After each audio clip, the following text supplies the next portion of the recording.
السلام عليكم ورحمة الله.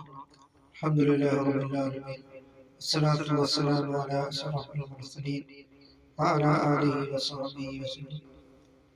ഫാത്തിമ ബദഅത്തു മിന്നി, എൻ്റെ കരളിൻ്റെ കഷ്ണമാണ് എന്ന സയ്യിദുന റസൂൽ കരീം സല്ലല്ലാഹു അലൈഹി വസല്ലം തങ്ങൾ അവിടുത്തെ നാവ് കൊണ്ട് പറഞ്ഞു.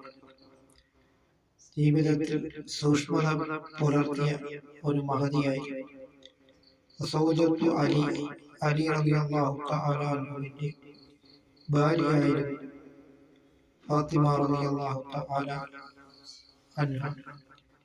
ജീവിതത്തിൽ ഒരന്യ പുരുഷനെ മഹതി കണ്ടിട്ടില്ല.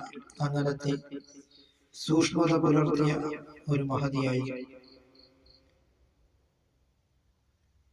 അനമദീനത്തുൽ ഇൽമി വ അലിയുൻ ബാബുഹ, ഞാൻ വിജ്ഞാനത്തിന്റെ പട്ടണമാണ് എങ്കിൽ അലി റളിയല്ലാഹു തആല അൻഹു ആ വിജ്ഞാനത്തിന്റെ ഗേറ്റാണ് എന്നാണ് സയ്യിദുനാ മുഹമ്മദ് റസൂലുള്ളാഹി സ്വല്ലല്ലാഹു അലൈഹി വസല്ലം തങ്ങൾ പറഞ്ഞു. ആ ഫാത്തിമ റളിയല്ലാഹു തആല അൻഹയുടെ ഭർത്താവാണ് അലി റളിയല്ലാഹു തആല അൻഹു.